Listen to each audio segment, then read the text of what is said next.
आप सभी को नमस्कार, सुप्रभात। सार्थक government job point YouTube channel आप सभी लोगों का हार्दिक स्वागत करता है। चैनल पर नए हैं तो चैनल को सब्सक्राइब, वीडियो को लाइक, शेयर ये 3 कार्य कर लीजिएगा और बेल आइकन दबा कर रखेंगे तो आपको नोटिफिकेशन मिल जाएगा और आप उसे शेयर कर पाएंगे। याद रखें, सार्थक government job point YouTube channel है, मतलब आप सभी लोगों के साथ एक ऐसा मजबूत स्तंभ जो आपकी समस्याओं को लेकर के न केवल आवाज़ उठाता है बल्कि आपकी समस्याओं के निराकरण हेतु शासन प्रशासन तक भी आप सभी लोगों के लिए दौड़ भाग करता है। तो चैनल को अधिक से अधिक लोगों में शेयर करें, क्योंकि बीएड की एकता हमें एक आत्मबल देती है। बीएड की एकता बहुत ज़रूरी है इस क्रिटिकल सिचुएशन में, जबकि लोगों के मन में एक सवाल ये उत्पन्न है कि आखिर हमें कब तक न्याय मिलेगा, कब तक हम फिर से प्राथमिक शिक्षा भर्तियों में सम्मिलित होंगे। इन तमाम मुद्दों को लेकर के आज सारे आपके डाउट क्लियर करने वाला हूँ। काफ़ी सारी चीज़ों के अपडेट्स हैं, तो आप सभी लोगों को मैं इस बात के लिए आश्वस्त करने दूँगा काफ़ी सारे अपडेट्स के साथ में, ताकि आपके मन से कुछ बोझ हल्का हो सके। मैं झूठा दिलासा या आश्वासन देने में यकीन नहीं करता। ये मेरे प्रयास होते हैं, मेरी टीम के प्रयास होते हैं, जो कि लखनऊ में लगातार धरना प्रदर्शन हो रहा है, लगातार विद्यार्थियों की उपस्थितियाँ हैं वहाँ पे। इसलिए हम आप सभी लोगों को एकजुट कर रहे हैं ताकि आप लोगों की समस्याओं के निराकरण हेतु हम लोग प्रयास कर सकें। खबरों की शुरुआत कर लेते हैं। फटाफट आप सभी लोगों को सारे अपडेट देंगे, इसलिए वीडियो में एंड तक ज़रूर बने रहें। चलिए खबरों की शुरुआत कर लेते हैं। पहली अपडेट है आप सभी लोगों के कि हमारा अध्यादेश कब आएगा। देखिए, इसमें जो 29 तारीख को मीटिंग होने चल रही है, ठीक है ना, उसमें आप सभी लोगों को एक चीज़ कॉमन देखने के लिए मिलेगी, जो कि आप सभी लोगों को मैं बताते हुए मुझे हर्ष का अनुभव हो रहा है। इसमें एमएचआरडी और एनसीटी के भी अधिकारी सम्मिलित होने चल रहे हैं, जिसमें संशोधित ड्राफ्ट पर जो नीति बनाई गई, जो नियम बनाया गया है, जो आरटीई एक्ट में संशोधन आदि किए गए हैं, उसके बारे में चर्चा होगी और किस तरीके से डीएलएड, बीटीसी और बीएड ये तीनों को सुरक्षित किया जाए, ताकि जो वैमनस्यता है ना, क्योंकि इसमें कोई और नहीं लड़ रहा है, ये विद्यार्थी आपस में स्वयं लड़ रहे हैं, ठीक है ना। डीएलएड वाले बीटीसी से, डीएलएड बीटीसी वाले बीएड से लड़ रहे हैं, और यही सेम कंडीशन शिक्षा मित्रों के साथ भी हुई थी। जब शिक्षा मित्र बाहर हुए थे तो डीएलएड, बीटीसी और बीएड तीनों लड़ रहे थे शिक्षा मित्रों से, है ना। तो ये सारी कंडीशन फिर से ना सामने आने पाए, इसके लिए मैं आप सभी लोगों को इस बात के लिए आश्वस्त करना चाहता हूँ कि जो संशोधन हुआ है उसमें बीएड डिग्री धारकों को कुछ नियम और शर्तों के साथ जो है प्राथमिक स्तर पे सम्मिलित करने हेतु कार्य किया जा रहा है। दूसरा कि बीएड और डीएलएड और बीटीसी वाले विद्यार्थियों को ब्रिज कोर्स के माध्यम से 6 to 8 में भी मान्यताएं दी जाएंगी, मतलब वो 6 to 8 तक जा सकते हैं। वैसे भी प्रमोशन में जाते ही हैं, तो इस बार भी जाएंगे, ठीक है ना। और अभी आप देख रहे हैं कि जो शिक्षा सेवा चयन आयोग का ड्राफ्ट है, ठीक है ना, उसमें हमारे माध्यमिक शिक्षक संघ के जो नेतागण हैं वो भाई विरोध कर रहे हैं। जाहिर सी बात है, विरोध करना उनका बनता है, क्योंकि माध्यमिक शिक्षा सेवा चयन बोर्ड की एक धारा थी 18 और 21, जिसमें मैनेजमेंट पे नियंत्रण रखने के लिए, क्योंकि प्राइवेट मैनेजमेंट होता है उस पर नियंत्रण रखने के लिए एक उपधाराएं बनाई गई थी, जिसके माध्यम से डायरेक्ट मैनेजमेंट कार्रवाई नहीं कर सकता था अध्यापकों पे। अब क्या कंडीशन है, नए शिक्षा सेवा चयन आयोग के आप सभी लोगों को ड्राफ्ट ने देखा होगा कि उसमें इस धारा को हटा दिया गया है, जिससे मैनेजमेंट का अध्यापकों पर मनमानी बढ़ेगी। फिलहाल तो मैनेजमेंट कुछ होता ही नहीं है, जिसका ट्यूनिंग सही ना हो, टाइमिंग सही ना हो, तो जाहिर सी बात है उसको मैनेजमेंट से डरने की आवश्यकता है। लेकिन इसमें कोई दो राय नहीं है कि मैनेजमेंट पे लगाम रखने के लिए ये धाराएं ज़रूरी हैं, ठीक है ना। ये धाराएं बेहद ज़रूरी हैं, इसका विरोध किया जा रहा है तो वो सार्थक है, उसमें कोई दो राय नहीं। और सबसे बड़ी चीज़ ये है कि पहले इस मतलब ड्राफ्ट को अब पहले तो मंजूरी मिलनी होगी, जब ये अस्तित्व में आएगा उसके बाद ही इस पर कुछ किया जा सकता है। मतलब एक धारा जोड़ने के लिए, एक उपधारा जोड़ने के लिए किसी भी प्रकार से उसके मूल ड्राफ्ट में किसी प्रकार का संशोधन नहीं किया जा सकता, लेकिन अध्यापकों को सुरक्षा देने के लिए वो किया जा सकता है। फिलहाल ये मुद्दा जो है मतलब गौड़ हो जाता है, क्योंकि ये शिक्षकों का मुद्दा है, लेकिन हमारे बीएड विद्यार्थियों का जो मुद्दा है उसके बारे में जानकारी आपको देना चाहता हूँ। हम लोगों को जो सेंट्रल गवर्नमेंट की तरफ से जो सूचना प्राप्त हुई है, मतलब हमारी टीम लगातार वहाँ पे कार्य कर रही है, और सबसे बड़ी चीज़ यह है कि अधिकारियों से मिलना, एनसीटी से मिलना, और MHRD मिनिस्ट्री के अधिकारियों से मिलना लगातार विद्यार्थियों ने जारी रखा है। और सबसे बड़ी चीज़ यह है कि जो रिव्यू पिटीशन के लिए विद्यार्थी बोल रहे थे, मैंने स्वयं इनकार कर दिया कि रिव्यू पिटीशन डालने का कोई औचित्य नहीं है, ठीक है ना। अगर रिव्यू पिटीशन डाला भी जाता है तो उसका कोई एडवांटेज मिलने वाला नहीं है, क्योंकि इसमें बॉडीज़ जो बननी है, ठीक है ना, बॉडीज़ बननी है, उसको NCT को भी बनाना पड़ेगा, MHRD मिनिस्ट्री को भी बनाना पड़ेगा। और MHRD मिनिस्ट्री इतनी जल्दी तैयार नहीं होती किसी भी चीज़ को लेकर के। लेकिन इसी बीच में आपके RT एक्ट में संशोधन का मसौदा तैयार किया गया और उसे MHRD मिनिस्ट्री के सम्मुख पेश किया गया है। इस पर विस्तृत चर्चा के लिए 29 तारीख को मीटिंग होने चल रही है। प्रधानमंत्री जी भी साउथ अफ्रीका से आज की डेट में लौट लेंगे और उन्होंने जो कैबिनेट मीटिंग बुलाई है वो 29 तारीख को है। उसी में ये ड्राफ्ट रखा जाएगा, मतलब ये संशोधन का मसौदा रखा जाएगा और उनको इस बारे में जानकारी दी जाएगी सर्वोच्च न्यायालय का जो आदेश है उसको निष्प्रभावी करने के लिए या उसके लिए बीच से कोई रास्ता निकालने के लिए क्या कुछ किया जा सकता है, वो सारी चीज़ें वहाँ पे चर्चा होंगी। बीएड विद्यार्थियों को आनन फानन में ही सम्मिलित किया गया था 2018 में और उसके बाद से उनको जो है हमेशा ही आप देखते होंगे कि जब भी कोई प्राथमिक की वैकेंसी आती थी कोई न कोई हाई कोर्ट में याचिका लेकर के पहुंच जाता था कि बीएड विद्यार्थियों को TET से बाहर कर दिया जाए, सुपरटेट से बाहर कर दिया जाए। ये क्रम चलता रहता था। लेकिन आज की ये स्थितियाँ हैं कि उन विद्यार्थियों को जो है किसी भी प्रकार से अब कोई प्रताड़ित करने वाला नहीं है। क्यों? क्योंकि वो सर्वोच्च न्यायालय के माध्यम से बाहर हो चुके हैं।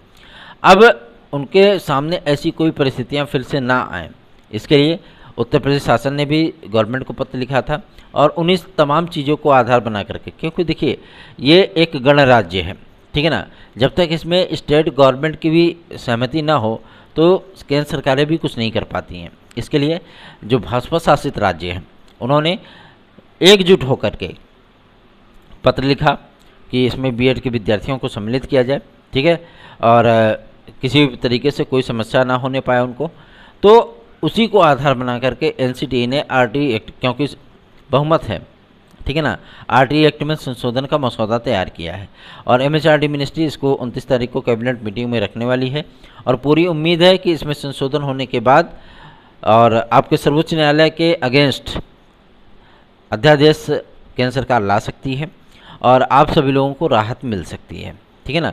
विद्यार्थियों की हम लोगों की यही एक मांग है कि हम लोगों को अध्यादेश चाहिए, क्योंकि सर्वोच्च न्यायालय के आदेश के बाद सर्वोच्च न्यायालय ने ये भी नहीं देखा कि जिन विद्यार्थियों का विषय कम्बिनेशन नहीं बनता है, जिन्होंने टेक्निकल फॉर्मेट पे बीएड किया हुआ है, उन विद्यार्थियों का क्या होगा। ऐसे विद्यार्थियों की डिग्रियां तो कूड़ा हो गई पूरी तरीके से, ना वो उच्च स्तर पर जा सकते हैं, ना TGT PGT में जा सकते हैं, ना LT में जा सकते हैं, ना GIC में जा सकते हैं, कहीं नहीं जा सकते।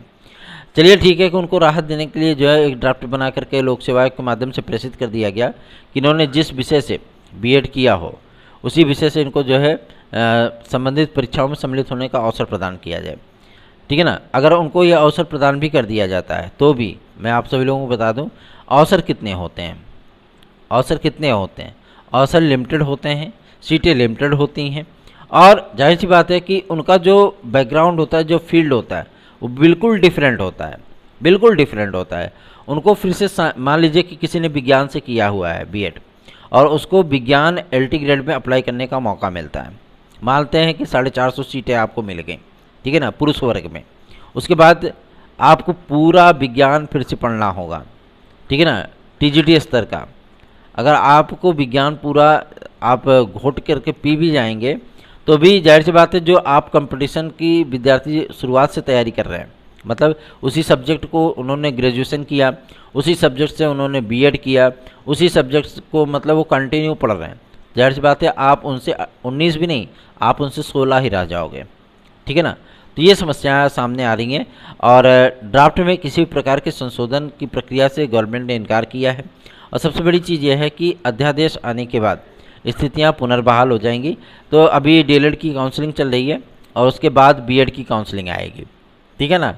अभी DLED की काउंसलिंग चल रही है और PNP ने डेट भी बढ़ा दिया है, तो DLED की सीटें फुल हो जाने दीजिए। उसके बाद जब बीएड की काउंसलिंग का मुद्दा आएगा तो अध्यादेश भी आपके सामने आ जाएगा। फैक्ट बता रहा हूँ आप सभी लोगों को। और सबसे बड़ी चीज़ यह है कि RT एक्ट में संशोधन के लिए जो मसौदा तैयार किया गया उसमें स्पष्ट शब्दों में बीएड विद्यार्थियों को पुनः प्राथमिक शिक्षक भर्ती में सम्मिलित किया गया है नए शिक्षा नीति के तहत। और सबसे बड़ी चीज़ यह है कि आपके जो भी भाजपा शासित राज्य हैं उनके मुख्यमंत्रियों ने एमएचआरडी मिनिस्ट्री और एनसीटी को जो लेटर लिखा था उसका भी आधार बनाया गया है कि अधिकतर राज्यों ने बीएड विद्यार्थियों को सम्मिलित करने की मांग की है, ठीक है ना, ताकि किसी भी प्रकार का कोई भी जद्दोजहद ना होने पाए। तो आप सभी लोगों को चिंतित होने की आवश्यकता नहीं है। रिव्यू पिटीशन के लिए भी जो मुख्य याची महोदय ने हम लोगों से कहा था, राय मशवरा की थी कि रिव्यू पिटीशन किया जाए, जिसके लिए हम लोगों ने एमएचआरडी मिनिस्ट्री और एनसीटी को पत्र लिखा है और उनसे रिक्वेस्ट किया है कि अगर हम लोग रिव्यू पिटीशन सर्वोच्च न्यायालय में डालते हैं तो आप सभी लोग, क्योंकि 1 महीने का 30 दिन का समय होता है जब आप रिव्यू पिटीशन डालते हैं, ऑर्डर आने के 30 दिन के भीतर आप रिव्यू पिटीशन डाल सकते हैं। और उसमें कुछ नए फैक्ट्स अगर होते हैं तो जो वहाँ की कमेटी होती है सर्वोच्च न्यायालय की, उसको बाकायदा पहले देखती है, समझती है कि इसमें कुछ ऐसे अनछुए पक्ष थे क्या जिनको कि नियमित सुनवाई में हम लोगों ने सम्मिलित नहीं किया। अब ऐसे क्या कोई नए पक्ष आ गए हैं जिन पर सुनवाई करने की आवश्यकता है, तो जाहिर सी बात है कि उस पर देखा जाता है, फैक्ट देखे जाते हैं। अगर वही पुराने घिसे पीटे आपके फैक्ट होंगे तो सर्वोच्च न्यायालय उसको खारिज कर देता है, ठीक है। और यदि कोई चीज़ें आपकी नई दिखती हैं जो कि सुनवाई के लायक हैं, जो कि न्यायालय के सम्मुख नहीं रखी गई थी, तो उस पर सर्वोच्च न्यायालय रिव्यू पिटीशन को एक्सेप्ट कर लेता है, मतलब उस पर सुनवाई के लिए राजी हो जाता है। तो हम लोगों ने कई नए तर्कों को उसमें सम्मिलित किया है और एनसीटी और एमएचआरडी मिनिस्ट्री से यदि हम लोगों को जवाब मिला, क्योंकि रिक्वेस्ट किया हम लोगों ने कि रिव्यू पिटीशन में आप सभी लोग भी लोकल बॉडी बने ताकि विद्यार्थियों के जो सफलता के जो चांसेस हैं वो थोड़े से बढ़ जाएं, और सर्वोच्च न्यायालय से अगर कुछ रियायत मिल जाए तो और भी अच्छी बात है ना। तो आप सभी लोगों के लिए जो जद्दोजहद की जा रही है, जो प्रयास किया जा रहा है और जो अध्यादेश के लिए दबाव बनाया जा रहा है, उसमें संख्या बल की आवश्यकता होती है। अगर आप सभी लोगों को मैं बता दूं, क्योंकि मैंने अपने चैनल को इसी नाम से रखा है कि मैं आप सभी लोगों के जो दुख दर्द है उसे बांट सकूं, ठीक है ना। झूठी दिलासा किसी भी प्रकार की नहीं देनी है या आश्वासन नहीं देना है कि आप लोग प्राथमिक शिक्षा भर्ती में सम्मिलित होंगे, यह हम लोगों का प्रयास है, ठीक है ना। हम लोग जद्दोजहद कर रहे हैं, इसलिए यहाँ से लेकर के दिल्ली तक की दौड़ लगाए हैं। तो इसलिए मैं आप सभी लोगों को कह रहा हूँ कि बहुत सारे नेगेटिव इंटेंट होने के बाद भी, नेगेटिव अप्रोच होने के बाद भी कुछ पॉजिटिव चीज़ें भी दिख रही हैं, ठीक है ना। अभी तक एनसीटी का कोई ऑफिशियल बयान नहीं आना, अभी तक एमएचआरडी मिनिस्ट्री का कोई ऑफिशियल बयान तक नहीं आना, अभी तक उत्तर प्रदेश शासन की तरफ से कोई ऑफिशियल बयान तक नहीं आना, इस बात का संकेत करता है कि एमएचआरडी मिनिस्ट्री और एनसीटी दोनों बीएड विद्यार्थियों को बाहर करने के मूड में नहीं है, ठीक है ना। और इसका जो मसौदा तैयार किया गया है वो वास्तव में बीएड विद्यार्थियों के हित में है। चलिए आगे बढ़ते हैं। एलटी ग्रेड जेएससी प्रवक्ता के विज्ञापन हेतु कल हम लोगों ने शिक्षा निदेशालय में मुलाकात की थी शिक्षा निदेशक महोदय के माध्यम से, और सबसे बड़ी चीज़ यह है कि लगभग 2800 पदों का नया अध्याचन आप सभी लोगों के लिए टीजीटी, एलटी और जेएससी के नए अध्याचन वो लोक सेवा आयोग को प्रेषित किए गए हैं।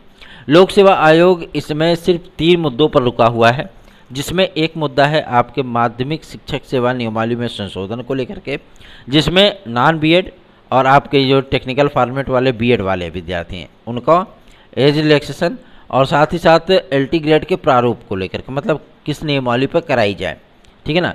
ये तमाम चीज़ें वो वहाँ पर रखने वाले हैं।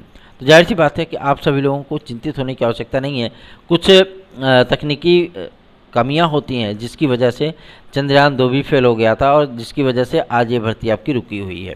लेकिन इतना क्लियर है कि जिस तरीके से हम लोगों ने मीडिया में और जिस तरीके से हम लोगों ने शासन स्तर पर प्रयास शुरू किया है, उसमें आप सभी लोगों के एलटी ग्रेड जेएससी प्रवक्ता के विज्ञापन के आने के चांसेस बढ़ चुके हैं, क्योंकि एपीएस का विज्ञापन आने के बाद तकरीबन आपको 21 दिन का समय मिलेगा फॉर्म भरने के लिए। इसमें ज़्यादा आवेदन भी नहीं होता है, इसलिए इसको ज़्यादा समय नहीं रखा जाएगा। उसके बाद आप लोगों की एलटी ग्रेड जेएससी प्रवक्ता आरओ के विज्ञापन के पहले आ सकती है, ठीक है ना। और आरओ के विज्ञापन को थोड़ा सा और डिले किया जा सकता है, ठीक है। तो आप लोगों को चिंतित होने की आवश्यकता नहीं है, पॉजिटिव इंटेंट मिल रहे हैं। कुछ विद्यार्थी हमसे पूछ रहे थे कि भैया टीजीटी पीजीटी की द्वितीय प्रतीक्षा सूची कब आएगी। इसके लिए अभी आपको थोड़ा सा इंतज़ार करना होगा, ठीक है ना। और इंतज़ार आपका कितना हो सकता है, ज़्यादा से ज़्यादा 15 सितंबर तक का, इससे ज़्यादा नहीं होगा।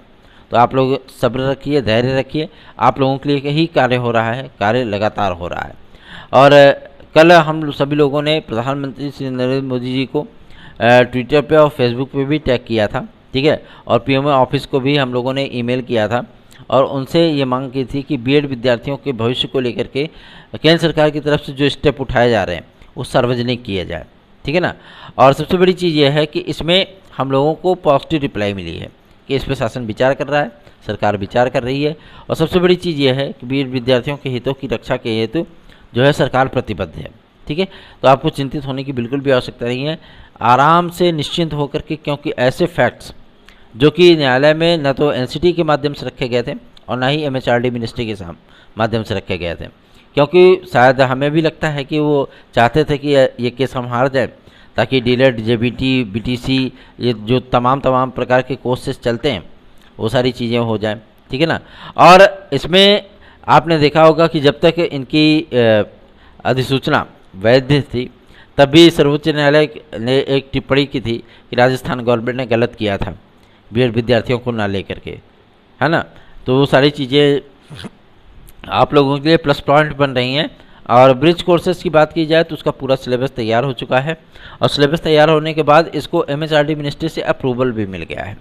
अब इस पर अंतिम सहमति जो है वो कैबिनेट की मीटिंग में मिलनी है, ताकि किसी भी प्रकार का कोई भी जद्दोजहद ना हो कि बाद में कोई सरकार आए तो उसमें वो कमी निकाले, ऐसी चीज़ें नहीं होनी चाहिए, ठीक है ना। इसलिए उसको बाकायदा अप्रूवल दिया जाएगा, उसके बाद ही समस्त राज्यों को ब्रिज कोर्स का पूरा सिलेबस भेजा जाएगा कि इसी के अकॉर्डिंग आप ब्रिज कोर्स 6 माह का कराइए, ठीक। तो चिंतित होने की आवश्यकता नहीं है, आप लोग तैयारियां अपनी करते रहें। चलिए आगे बढ़ते हैं। अब बात करते हैं आप सभी लोगों के उस मुद्दे को लेकर के जो कि विद्यार्थियों के लिए बहुत ज़्यादा इंपॉर्टेंट है। बात करते हैं आपके यूपीट्रिपलएससी को लेकर के और साथ ही साथ आपके एलटी ग्रेड जीएससी प्रवक्ता को लेकर के। एलटी ग्रेड जीएससी प्रवक्ता के अपडेटेड अध्याचन आपके 30 अगस्त तक के आएंगे, ठीक है। उसके बाद आपके विज्ञापन की प्रक्रिया स्टार्ट होगी। सबसे बड़ी चीज़ ये थी कि अभी तक प्रतीक्षा सूची को लेकर के चर्चाएं थी कि तृतीय प्रतीक्षा सूची उसकी जारी की जाएगी, लेकिन उत्तर प्रदेश लोक सेवा आयोग ने इस बात को स्पष्ट कर दिया कि अब किसी भी प्रकार की कोई प्रतीक्षा सूची जारी नहीं होगी और जो हमारे रिक्त पद रह गए थे उन पदों को हम लोगों ने नए विज्ञापन के लिए संस्तुति कर दी है कि नए विज्ञापन में इसको सम्मिलित कर लिया जाए। रही बात कि कंप्यूटर साइंस के विद्यार्थियों को आउटसोर्सिंग से भर्ती के मामले में भी बहुत सारे विद्यार्थी परेशान थे कि भैया हम लोगों की वैकेंसी गई लगता है। ऐसा नहीं है, आप लोग इस बार नियमित शिक्षक के तौर पे एलटी ग्रेड और जीएससी प्रवक्ता में पार्टिसिपेट करेंगे, ठीक है। आपको चिंतित होने की आवश्यकता नहीं है। रही बात आपके 50% के मुद्दे को लेकर के कि क्या स्नातक में 50% होगा, तो इस पर लगभग अभी तक तो सहमति नहीं बनी है, क्योंकि उत्तर प्रदेश में फिलहाल ऐसा कोई रूल नियम नहीं बनाया गया था, ना तो टीजीटी के लिए और ना ही एलटी ग्रेड के लिए। लेकिन आगामी समय में क्या शासन इस पर अपना राय मशवरा रखती है पब्लिक के सामने, वो देखने वाली बात होगी। आप सभी लोगों को तकरीबन 2 से 3 दिनों का वेट करना होगा, उसके बाद ही स्थितियां स्पष्ट हो पाएंगी, ठीक है। और रही बात आपके यूपीट्रिपलएससी की, तो यूपीट्रिपलएससी के माध्यम से अभी एक विज्ञापन आपका एजीटीए का आना है और ये विज्ञापन आप लोगों का सितंबर के प्रथम सप्ताह में आएगा, ठीक। अभी आपको चिंतित होने की आवश्यकता नहीं है, लेकिन आपके 2-3 परिणाम इसी 31 अगस्त के आ जाएंगे, ठीक। चिंतित मत होइए। यूपी कांस्टेबल और यूपीएसआई की वैकेंसी के लिए भी आप सभी लोगों की जो मीटिंग होने चल रही है, जो अधिकारीगण इसमें बैठेंगे, जाहिर सी बात है आपके एज रिलैक्सेशन पे भी मुख्यमंत्री महोदय मोहर अपनी लगा सकते हैं। एज रिलैक्सेशन की उद्घोषणा होने के साथ ही एलटी ग्रेड जीएससी प्रवक्ता, खंड शिक्षा अधिकारी, एपीएस, आरओ इन तमाम विज्ञापनों के जो है वो रास्ते खुल जाएंगे, ठीक है ना। क्योंकि लोक सेवा आयोग भी जानता है कि ये बड़ी भर्तियाँ हैं, इसमें आवेदन ज़्यादा होते हैं, इसलिए इसमें एज रिलैक्सेशन का प्रावधान यदि पहले ही कर दिया जाए, बाद में अगर किया जाता है फिर दिक्कतों का सामना करना पड़ेगा, फिर से पोर्टल खोलो, फिर से आवेदन लो, है ना। तो ये परिस्थितियों से लोक सेवा आयोग बचना चाहता है। रही बात आपके विज्ञापन की, तो ये एकदम क्लियर हो गया, कंफर्म हो गया है।